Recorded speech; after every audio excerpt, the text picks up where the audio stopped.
नमस्कार दोस्तों, मैं रोहित सिंह कुशवाहा स्वागत करता हूं आप सभी का अपनी मंथली करंट अफेयर्स की सीरीज़ में।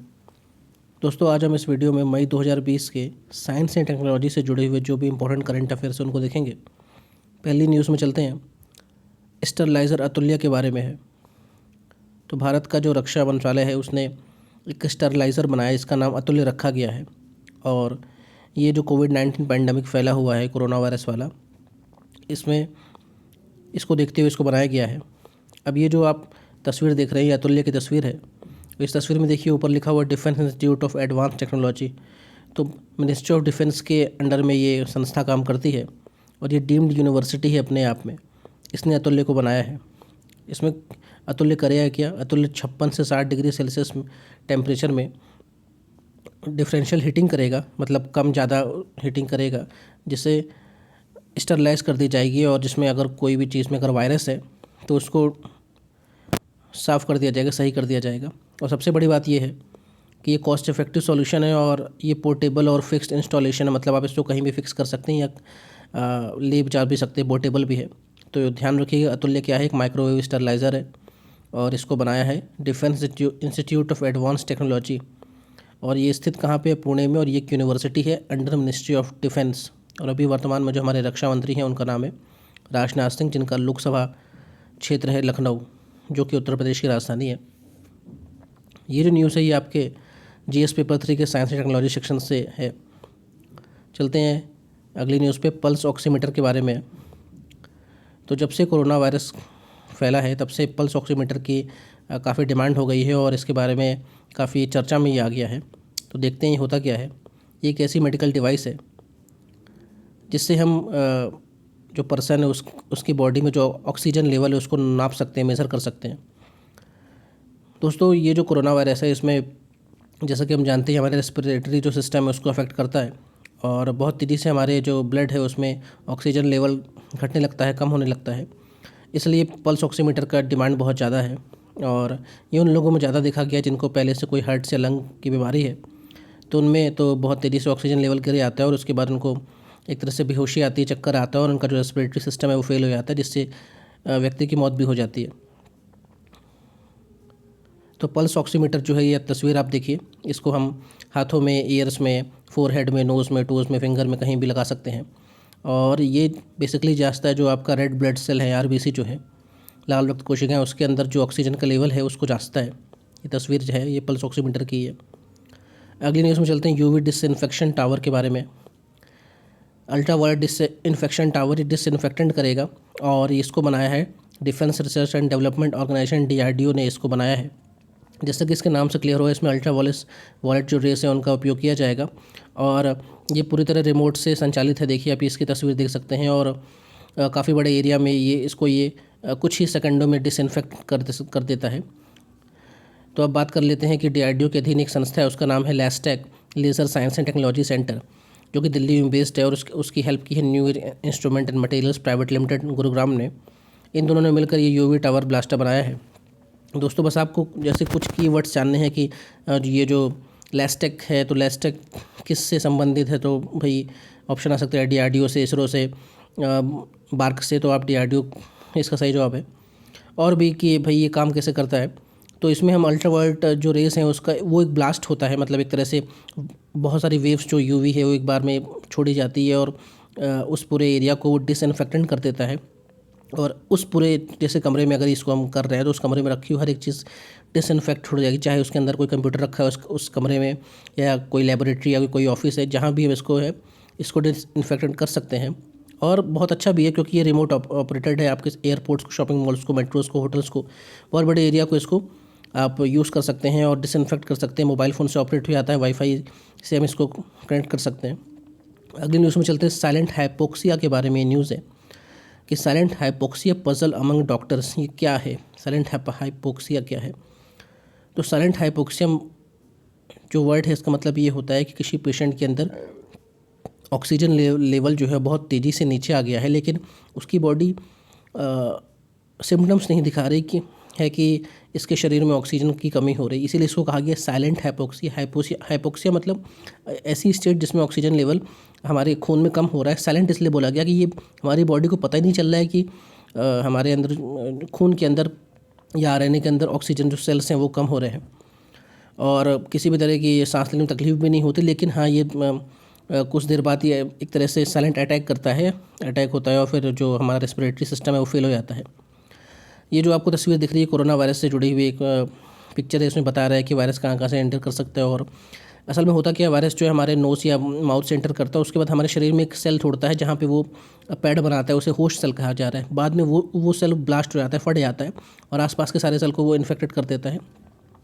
तो इस तस्वीर में ये बताया गया है और सिम्टम बताए गए। अभी तक तो इतना फैल चुका है, आपको पता ही है क्या सिम्टम्स है इसके। तो साइलेंट हाइपोक्सिया क्या है, इसमें हमारी बॉडी में इनफ ऑक्सीजन नहीं होती है, फिर भी हमारी बॉडी शो नहीं करती और जिससे हमारा जो रेस्पिरेटरी सिस्टम है वो पूरी तरह कोलैप्स कर जाता है। और सबसे बड़ी बात ये है कि जो हमारे डॉक्टर्स हैं वो भी समझ नहीं पा रहे कि ऐसा कैसे हो रहा है कि बॉडी के अंदर किसी चीज़ की कमी और बॉडी उसको शो नहीं कर रही, बॉडी को रिएक्ट नहीं कर रही, इसलिए इसका नाम साइलेंट हाइपोक्सिया दिया गया है। और सबसे बड़ी बात, ऑक्सीजन की कमी होने के बावजूद भी व्यक्ति को सांस लेने को तकलीफ नहीं होती, लेकिन कुछ घंटे बाद या कुछ दिन बाद उसको अटैक आ जाता है और जिससे उसकी मौत भी देखने को हुई मिली है। अगली न्यूज़ में चलते हैं। Vizag gas leak tragedy.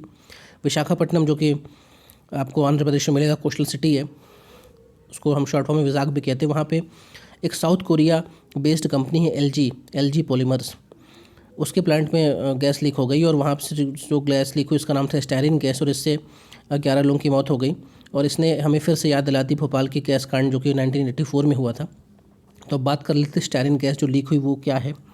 तो स्टायरिन गैस एक फ्लेमेबल लिक्विड है, मतलब अगर ये आग के संपर्क में आएगा तो बहुत तेज़ी से आग लग जाएगी। और इसका उपयोग किया जाता था प्लास्टिक्स बनाने में, पॉलीस्टायरिन बनाने में, फाइबर ग्लास बनाने में, रबर बनाने में, लेटेक्स बनाने में इसका उपयोग होता था। और हमारे जो व्हीकल्स का जो धुआं है, जो सिगरेट का जो धुआं है और जो नेचुरल फूड्स को हम जो राइप करते हैं, उनको पकाते हैं, उसमें भी हम स्टायरिन देखने को मिल जाती है हमें। स्टायरिन का अगर कुछ कम समय में तक एक्सपोजर हो किसी को तो उसको सांस लेने में दिक्कत हो सकती है, उसके शरीर, आँखों में इचिंग हो सकती है, इरिटेशन हो सकता है और उसका जो म्यूकस मेम्ब्रेन है वहाँ भी इरिटेशन हो सकती है, उसको पेट संबंधित कोई बीमारी हो सकती है। लेकिन अगर ये लंबे समय तक कोई व्यक्ति स्टायरिन के एक्सपोजर में रहता है तो फिर उसको कैंसर हो सकता है, डिप्रेशन हो सकता है और कभी कभी जैसे हियरिंग लॉस हो सकता है, हेडेक हो सकता है, फटीक हो सकता है और maybe it leads to death also, dead person, उसकी मौत भी हो सकती है। तो स्टायरिन गैस के बारे में आप मेन जानिए और कहाँ ये घटना हुई ये बात जानिए। अगली न्यूज़ में चलते हैं अफ्रीकन स्वाइन फीवर के बारे में। तो अभी हाल ही में असम में 2900 जो सूअर है, पिग है, उनकी मृत्यु हो गई और वो मृत्यु का कारण है अफ्रीकन स्वाइन फीवर ASF। तो अब ये बात कर लेते हैं ये बीमारी है क्या। तो पहली बात, ये वायरस से होने वाली बीमारी, ये वायरल डिसीज़ है अफ्रीकन स्वाइन फीवर और ये सिर्फ और सिर्फ सूअरों में होती है। इसका जो फर्टिलिटी रेट है वो 100% मत है, मतलब अगर किसी पिग को ये बीमारी होती है तो उसकी मृत्यु निश्चित है। साथ में ये ह्यूमन बींग्स को अफेक्ट नहीं करती है। और इसमें अगर आप देखें कि जो वाइल्ड पिग होते हैं अगर वो इससे इन्फेक्ट हो जाते हैं तो वो दूसरे पिग को भी इन्फेक्ट कर सकते हैं, मतलब कंटामिनेटेड डिसीज़ है ये, मतलब एक जानवर से दूसरे जानवर में फैल रही है। लेकिन सबसे अच्छी बात ये है कि ह्यूमन बींग्स में ये अफेक्ट नहीं करती है और इस डिसीज़ को हम सडन डेथ ऑफ पिग्स के रूप में भी जानते हैं। तो ये है अफ्रीकन स्वाइन फीवर। इसकी फैटेलिटी रेट जो है वो 100% है, ध्यान रखिएगा, और ये ह्यूमन पे इफेक्ट नहीं करती है। एक और बीमारी है जिसका नाम है क्लासिकल स्वाइन फीवर, इसे हॉक कॉलरा भी कहते हैं। ये जो कीवर्ड्स हैं ये ध्यान रखिए, एग्जाम में यही पूछता है कि क्लासिकल स्वाइन फीवर का और क्या नाम है, तो ऑप्शन दे देगा और एक ऑप्शन रहेगा हॉक कॉलरा। तो क्लासिकल स्वाइन फीवर, इसको हॉक कॉलरा भी कहा जा रहा है, ये भी ह्यूमन को इफेक्ट नहीं करता है और ये भी एक वायरल डिसीज़ है जो कि पिग्स में फैलती है और हाईली कंटेजियस डिसीज़ है। और इसका जो पिग का मीट होता है अगर उसका कंजप्शन किया जाता है तो कोई हेल्दी पिग है वो भी इन्फेक्ट हो सकता है। लेकिन अच्छी बात यह है कि चाहे क्लासिकल स्वाइन फीवर हो या अफ्रीकन स्वाइन फीवर, ये दोनों ह्यूमन्स को इफेक्ट नहीं करते हैं। लेकिन स्वाइन फ्लू की अगर बात करें तो स्वाइन फ्लू जो है वो ह्यूमन्स को इफेक्ट करता है, वो भी पिग से होता है लेकिन वो ह्यूमन को इफेक्ट करता है। और हमने देखा अफ्रीकन स्वाइन फीवर और क्लासिकल स्वाइन। अगले करंट अफेयर्स में चलते हैं। इसकी हेडिंग है immunity passports and release certificate. तो एक साउथ अमेरिकन देश है चिली, उसने हाल ही में अनाउंस किया कि वो अपने देश में ऐसे लोगों को जिन्हें कोरोना वायरस हुआ था, कोविड-19 बीमारी हुई थी, और उसके बाद वो उससे रिकवर करके उनको रिलीज सर्टिफिकेट जारी करेगा, जिससे उन्हें ये पता चल सके कि उनकी कंट्री में ऐसे कितने लोग हैं जिन्होंने ऐसी इम्यूनिटी डेवलप कर ली है कि वो कोरोना वायरस से अच्छी तरह लड़ सकते हैं। तो इसलिए इन्होंने एक रिलीज सर्टिफिकेट का एक कॉन्सेप्ट निकाला है। और बहुत सारे ऐसे देश ऐसे यूके, इटली, जर्मनी, वो भी इस तरह के रिलीज सर्टिफिकेट या रिस्क फ्री सर्टिफिकेट की बात कर रहे हैं। साथ में उन लोग ये भी कह रहे हैं कि हम ऐसे लोगों को इम्यूनिटी पासपोर्ट जारी कर सकते हैं, मतलब ये एक देश से दूसरे देश ट्रैवल कर सकते हैं, क्योंकि इनको एक बार कोविड-19 हो चुकी है और इन्होंने इसको बखूबी इससे रिकवर कर लिया है। तो ये है इम्यूनिटी सर्टिफिकेट, जिसमें ऐसा माना जाता है कि इस वो पर्सन जो कि इस बीमारी से कोविड-19 से इफेक्ट हुआ था, उसके अंदर नेचुरल इम्यूनिटी डेवलप हो गई है और वो भविष्य में होने वाले फिर से कोविड-19 के अटैक से बच जाएगा। तो इम्यूनिटी सर्टिफिकेट उनको जारी किया जा रहा है। हालांकि WHO इसके लिए काफ़ी जिसे कहते हैं विरोध जता रहा है, क्योंकि WHO का यह मानना है कि ऐसा कोई भी अभी तक स्टडी नहीं हुई है कि इसमें ये कहा जाए कि किसी एक व्यक्ति को अगर कोविड-19 हो गया है तो उसको दोबारा नहीं होगा, सेकंड इन्फेक्शन नहीं होगा। फिर भी इसके लिए काफ़ी एक तरह से बात चल उठी थी दुनिया भर के देशों में, क्योंकि इस तरह का जो ग्लोबल लॉकडाउन कब तक चलेगा, कब तक हम एक देश से दूसरे देश ट्रैवल नहीं करेंगे। तो इसलिए कुछ देशों ने सोचा था कि इम्यूनिटी पासपोर्ट का कॉन्सेप्ट लाया जाए या ऐसा रिस्क फ्री सर्टिफिकेट या रिलीज सर्टिफिकेट जारी किया जाए। तो ये बातचीत थी, इसलिए अपने करंट अफेयर्स में इसलिए हम इसको पढ़ रहे हैं। अब बात कर ले इम्यूनिटी सर्टिफिकेट और वैक्सीन सर्टिफिकेट के बारे में। तो सिंपल सी बात है, अगर किसी व्यक्ति को वैक्सीन लग जाएगी तो ये बात तय है कि उसको इस जीवन में तो वो बीमारी नहीं होनी। जैसे हमें आपको पोलियो की वैक्सीन लगी हुई, तो हमें अब ये डर नहीं कि पोलियो का वायरस हमको अटैक करेगा। और तो वैक्सीन सर्टिफिकेट तब जारी होगा, अभी तो वैक्सीन बनी नहीं है इसकी, लेकिन जब बन जाएगी तो वैक्सीन सर्टिफिकेट जारी होगा। इससे पता चलेगा कि इस व्यक्ति को, इस पर्सन को पर्टिकुलर जो बीमारी है उसकी वैक्सीन लग चुकी है। और इम्यूनिटी सर्टिफिकेट तो मैंने आपको समझाई दी है। यही सारी मेन बातें हैं। अगली उसमें न्यूज़ में चलते हैं। Defence research ultra world sanitiser, एक सैनिटाइज़र बनाया गया है। ये इसको भी बनाया है defence research and development organisation के अधीन एक लैब है जो कि हैदराबाद बेस है। उसका नाम है रिसर्च सेंटर इमारत RCI। उसने बनाया है ये UV सैनिटाइज़र डिवाइस। तो नाम से पता चल रहा है कि अल्ट्रावायलेट जो रेज है उनका यूज़ किया जाएगा और सैनिटाइज़ किया जाएगा। अब सैनिटाइज़ के लिए इसका जो नाम है, उसका नाम है, इस जो पूरी हम अप्लायंस देख रहे हैं इसका नाम है ध्रुव्स। ध्रुव्स का फुल फॉर्म है defence research ultraviolet sanitiser, DRUVS full form ध्यान रखिएगा इसका। और UV जो अल्ट्रावायलेट्स जो रेस हैं उनका उपयोग किया जाएगा। पूरा कैबिनेट बनाया गया, तस्वीर आप देखिए। इसके अंदर हम जिस भी चीज़ को रखेंगे वो सैनिटाइज हो जाएगी। अब इसके अंदर आप चाहे मोबाइल फ़ोन रख दीजिए, आईपॉड रख दीजिए, लैपटॉप, करेंसी नोट, चालान, जो रखना है वो रखिए, सबको सैनिटाइज करेगा। ध्यान रखिएगा। रिसर्च सेंटर इमारत जो है कि DRDO के अधीन काम करता है और जिसका हेडक्वार्टर हैदराबाद में है, उसने एक और डिवाइस बनाई, उसका नाम है नोट्स क्लीन। नोट्स क्लीन नाम से क्लियर हो रहा है कि जो करेंसी नोट है उसको सैनिटाइज करने की बात है। तो नोट्स क्लीन भी इस RCI ने बनाई है और ध्रुव्स भी RCI ने बनाई है। अगली न्यूज़ में चलते हैं। Covid Kavach ELISA, India's first indigenous antibody based testing kit क्या है देख लेते हैं। तो एलिसा टेस्ट के बारे में काफ़ी बात हो रही थी, तो हमने अपने देश में खुद से स्वदेशी निर्मित एक कोविड कवच बनाया है, और जिसमें हम जो एलिसा टेस्ट है उसको यूज़ करके, एलिसा किट का यूज़ करके हम ये चेक करेंगे किसी व्यक्ति को कोरोना वायरस है कि नहीं, कोविड-19 है कि नहीं। तो अब बात कर लेते हैं ये जो कारनामा है किसने किया है। तो हमारा जो स्वास्थ्य मंत्रालय है, हमारे देश के जो केंद्रीय स्वास्थ्य मंत्री भी हैं डॉक्टर हर्षवर्धन, उसके अधीन एक संस्था है, उसका नाम है national institute of virology, Pune में स्थित है। इसने देश का पहला first indigenous antibody based ELISA test kit बनाया है, और इसमें हम एलिसा टेस्ट करेंगे और एलिसा टेस्ट में हम एंटीबॉडीज़ के माध्यम से चेक करेंगे कि व्यक्ति को कोरोना वायरस है कि नहीं। तो जो एलिसा टेस्ट है उसका फुल फॉर्म बहुत ही इंपॉर्टेंट है, वेरी वेरी इंपॉर्टेंट। इसका फुल फॉर्म है एलिसा का एंजाइम लिंक्ड इम्यूनो एसे। अब बात क्या हो रही है कि ये इतना चर्चित क्यों हुआ है। पहली चीज़ तो हमने अभी तक जो भी हम किट मंगा रहे थे वो हम इसको इंपोर्ट कर रहे थे, अब हमने खुद की बना ली। दूसरा, इसकी जो एक्यूरेसी है वो काफ़ी अच्छी है, और साथ में जो टेस्ट रिज़ल्ट देने की जो स्पीड है वो भी काफ़ी अच्छी है। मतलब 2.5 घंटे में 90 सैंपल्स को टेस्ट करके बता सकती है कि उनको कोरोना वायरस है कि नहीं। और इसमें हम एंटीबॉडीज़, लेबोरेटरी में एंटीबॉडीज़ को चेक करते हैं और उसके हिसाब से हम तय करते हैं कि इसको कोरोना वायरस है कि नहीं। अब नेशनल इंस्टीट्यूट ऑफ वायरोलॉजी की बात की जाए, जो कि पुणे में स्थित है, ये एपेक्स लेबोरेटरी है, देश की स्वास्थ्य मंत्रालय की सर्वोत्तम लेबोरेटरी है, जो कि वर्क कर रही है, जो Indian council of medical research उसके अधीन काम करती है। और वायरस को लेकर, किसी भी तरह के वायरस को लेकर जो भी रिसर्च और डेवलपमेंट का काम है वो NIV पुणे करती है। अगली न्यूज़ में चलते हैं कोबास 6800 टेस्टिंग मशीन के बारे में। तो हमारा देश का जो union minister of health and family welfare है, उसने हाल ही में एक टेस्टिंग मशीन लॉन्च की है, उसका नाम है कोबास 6800। अब टेस्ट कर रही है, तो क्या टेस्ट कर रही है? Corona virus.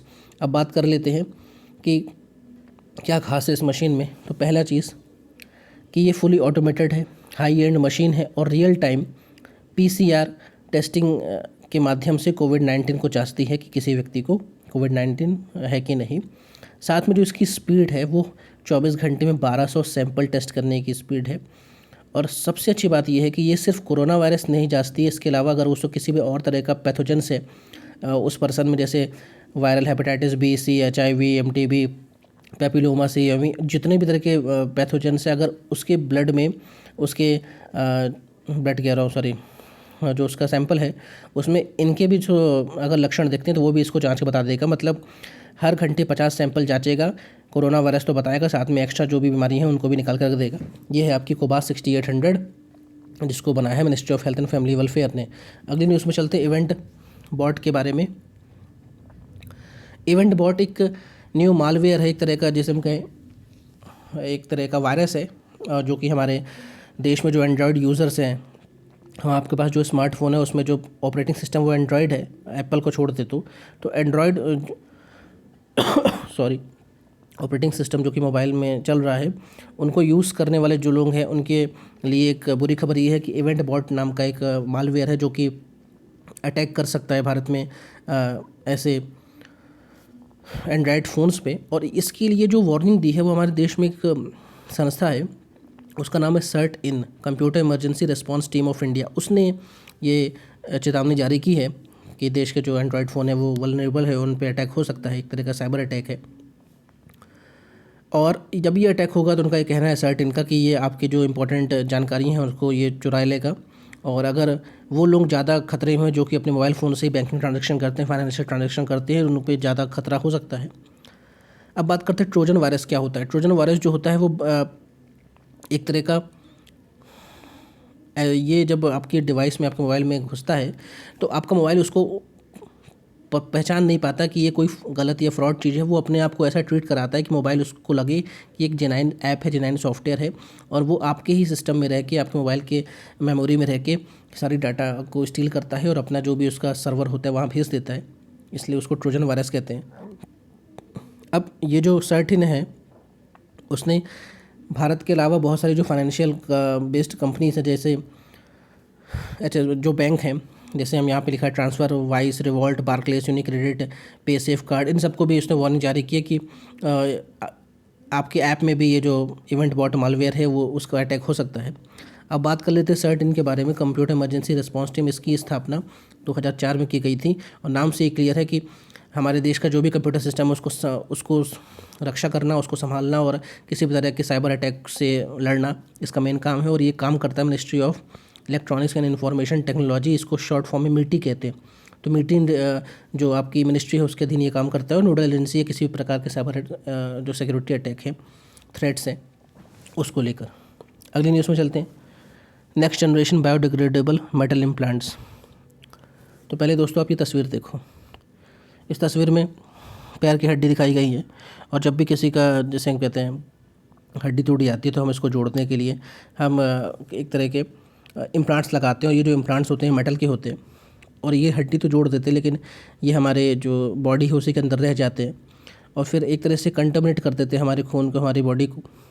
अब ये जो न्यूज़ है कि next generation biodegradable metal implants, इसमें जो भी हम चीज़ में पढ़ने वाले हैं, असल में होगा ये कि जब आपकी हड्डी जुड़ जाएगी तो ये जो मेटल आपने यूज़ किए थे 2 हड्डियों को जोड़ने के, ये आपकी बॉडी में एक तरह से डिग्रेड हो जाएंगे और 0% नुकसान बिल्कुल से आपकी बॉडी में रहेंगे और किसी भी तरह का कोई भी हार्मफुल इफेक्ट नहीं डालेंगे। तो काफ़ी बिल्कुल रिवॉल्यूशनरी कदम है, क्योंकि हमारे देश में एक्सीडेंट में बहुत लोगों की हड्डी तोड़ी जाती है, उसको सही करना पड़ता है। और जो बढ़ती उम्र में, बुढ़ापे में जब हड्डी में दिक्कत होती है तो उससे इम्प्लांट होता है, सर्जरी होती है, तो उसमें भी बहुत लोगों को दिक्कत होती है। तो ये काफ़ी ज़्यादा रिवॉल्यूशनरी कदम है। हम देख लेते हैं कि है क्या ये।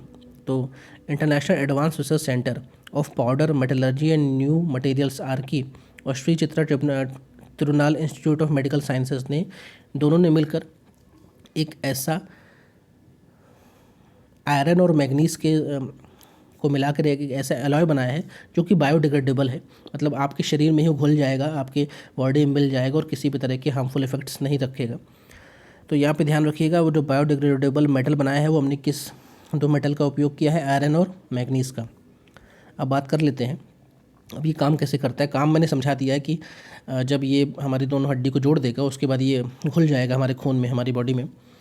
तो हम यहाँ पे यूज़ क्या कर रहे हैं, Fe मतलब आयरन, Mg मतलब मैग्नीशियम, Zn मतलब जिंक और पॉलीमर, इन चारों का उपयोग करके हम एक ऐसा मेटल इम्प्लांट बना रहे हैं कि जो कि विदाउट कोई किसी भी तरह का एक रेसिड्यू नहीं छोड़ेगा, किसी भी तरह का इम्प्लांट रेसिड्यू नहीं छोड़ेगा आपकी बॉडी में, और आपकी बॉडी में जीरो इफ़ेक्ट ये काम करेगा। और अभी तक हमारे पास हम जो भी अभी तक मेटल यूज़ कर रहे थे वो हमारी बॉडी में एसिडिटी से रह जाता था और धीमे धीमे हमारे बॉडी को कंटामिनेट करता था और उसको हम निकाल भी नहीं पाते थे। तो मतलब पैर की अगर हड्डी जोड़ी है तो उसके बीच में अगर जो भी हमने स्क्रू यूज़ किया, जो भी मेटल यूज़ किया, जो भी चीज़ यूज़ की, वो मनुष्य के जीवन भर उसके शरीर के अंदर रहती है।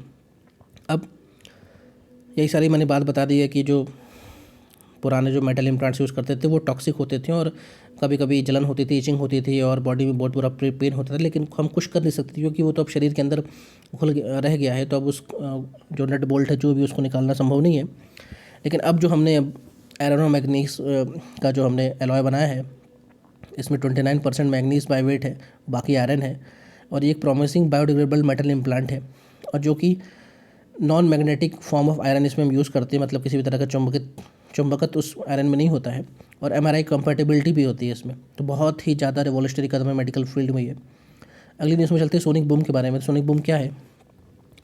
तो सोनिक बूम इसलिए भी चर्चा में है कि बेंगलुरु में इंडियन एयरफोर्स के जो विमान है, फाइटर प्लेन, उन्होंने वो जब ऊंचाई से नीचे उतर रहे थे तो आसपास के जो रहवासी इलाके थे उनके घरों के कांच और उनके जो वो टूट गए और उनके दीवारों में क्रैक आ गए और उनके घर की जो कुछ ऐसे सामान रखे थे कांच वाँच के, वो टूट गए। तो इसलिए चर्चा में है कि इतनी तेज़ आवाज़ कैसे हुई और ये आवाज़ से इतना ज़्यादा इफेक्ट कैसे होता है। इसी आवाज़ को सोनिक बूम कहा गया है। तो ये आवाज़ कब होती है? जब कोई हाई स्पीड फ्लाइट्स हमारे आसपास से गुजरती है, स्टेशनरी चीज़ के आसपास से गुजरती है, तो सोनिक बूम होता है। तो सोनिक बूम में जब कोई भी चीज़ इस जो साउंड की स्पीड है उससे तेज़ चलती है तो इतनी तेज़ वो आवाज़ करती है, उसी को हम सोनिक बूम कहते हैं। असल में सोनिक का मतलब ये होता है कि स्पीड ऑफ साउंड।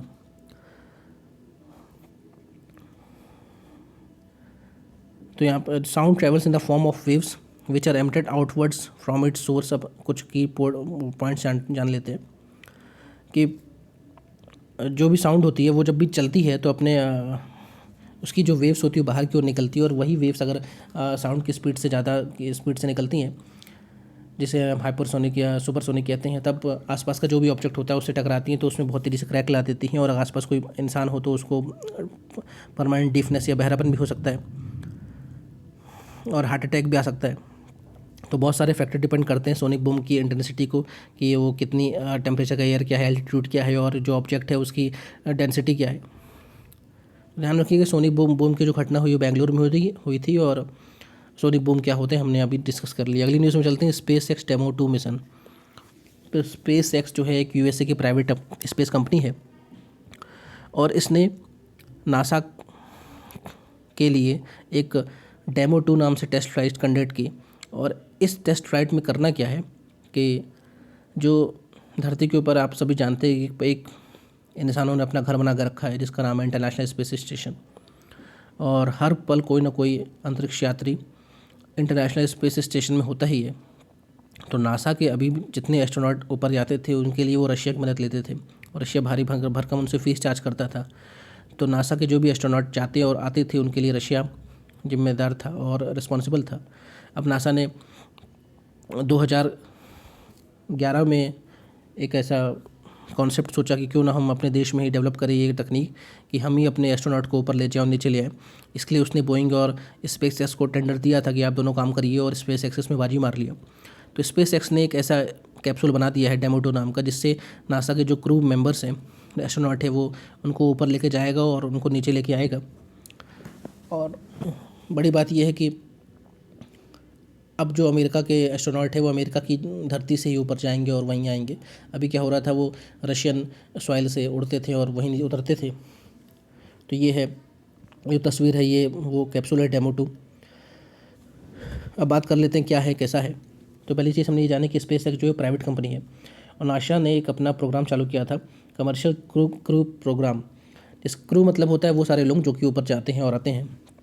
तो इसके लिए उसने, जैसे मैंने बताया कि बोइंग और स्पेस एक्स को उसने टेंडर दिया था और स्पेस एक्स ने उसमें बाजी मार ली।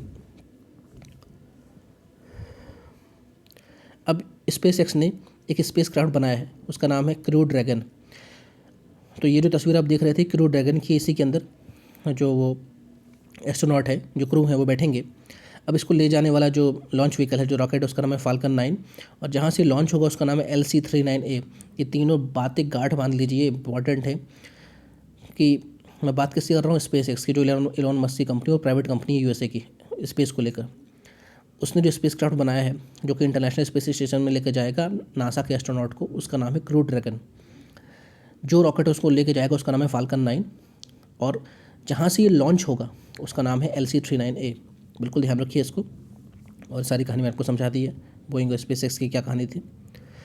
अगली बात में चलते हैं। वैसे इकोलॉजी और एनवायरनमेंट का ये टॉपिक है, लेकिन जिसमें दो न्यूज़ इंपॉर्टेंट थी, इसलिए मैंने इसको इसमें ले लिया। तो वर्ल्ड माइग्रेटरी डे मनाया गया 9 मई 2020 को और इसके बारे में देख लेते हैं। इस बार की जो वर्ल्ड माइग्रेटरी बर्ड डे है उसकी थीम थी बर्ड्स कनेक्ट आवर वर्ल्ड। जो चिड़ियाँ हैं वो हमारी दुनिया को जोड़ कर रखती हैं। ये आप देख रहे हैं, ये माइग्रेटरी पक्षी हैं। माइग्रेटरी इसलिए कहते हैं कि ये रहते कहीं और किसी विशेष मौसम में, किसी विशेष सीज़न में कहीं और आते हैं, प्रजनन करते हैं और फिर उसके बाद उड़ के चले जाते हैं। तो 2006 में वर्ल्ड माइग्रेटरी बर्ड डे बनाने की इनिशिएशन हुआ था और ये बाई एनुअल है, मतलब एक साल में 2 बार ये जो डे है वो मनाया जाता है। और सबसे मेन काम ये है कि हम लोगों में अवेयरनेस जागृत करें ये जो माइग्रेटरी बर्ड्स है और इनके हैबिटेट्स को लेकर। ये जो हम वर्ल्ड माइग्रेटरी डे मनाते हैं, ये कोलैबोरेटिव पार्टनरशिप होती है 2 यूनाइटेड नेशंस की ट्रीटीज़ हैं। पहली ट्रीटी का नाम है convention on migratory species CMS और दूसरी है African Eurasian migratory water bird agreement. इन दोनों जो एग्रीमेंट है यूनाइटेड नेशंस इनको बैक करता है। इन दोनों मिलकर ये जो डे को सेलिब्रेट करते हैं। अब पूरी दुनिया में 9 ऐसे रास्ते जिन्हें फ्लाईवेज कहा जाता है, जहाँ से जो माइग्रेटरी पक्षी हैं वो एक जगह से उड़ के दूसरी जगह तक जाते हैं और ये जो फ्लाईवेज है कई हज़ारों किलोमीटर के होते हैं।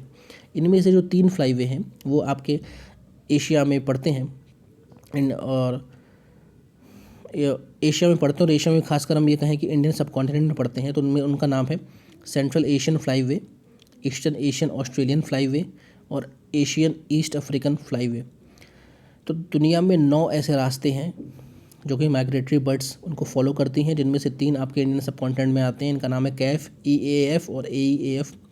अब बात कर लेते हैं वो दोनों जो हमने एग्रीमेंट देखे थे। सबसे मेन जो उसमें CMS है, convention on the conservation of migratory species को CMS भी कहते हैं। इसका दूसरा नाम है बॉन कन्वेंशन। 1983 में इसकी पहली बैठक हुई थी और ये एक एनवायरमेंटल ट्रीटी है जो कि यूनाइटेड नेशन एनवायरनमेंट प्रोग्राम के अधीन काम करती है। यूनाइटेड नेशन एनवायरनमेंट प्रोग्राम का जो मुख्यालय है वो केनिया के राजधानी नैरोबी में है। और ये जो बॉन कन्वेंशन, जो कि इसका दूसरा नाम CMS भी है, ये ग्लोबल प्लेटफॉर्म है जो कि कंजर्वेशन और सस्टेनेबल यूज़ माइग्रेटरी एनिमल्स और उनकी हैबिटेट्स के लिए होता है। तो दोस्तों, अब मैंने इस पूरे लेक्चर में आपको साइंस एंड टेक्नोलॉजी की तो बात कर ही ली, इसके अलावा मैंने इकोलॉजी और एनवायरनमेंट की भी एक न्यूज़ उठा ली। तो हम मई 2020 के साइंस एंड टेक्नोलॉजी और इकोलॉजी एंड एनवायरनमेंट के इंपॉर्टेंट करंट अफेयर्स को हमने देखा।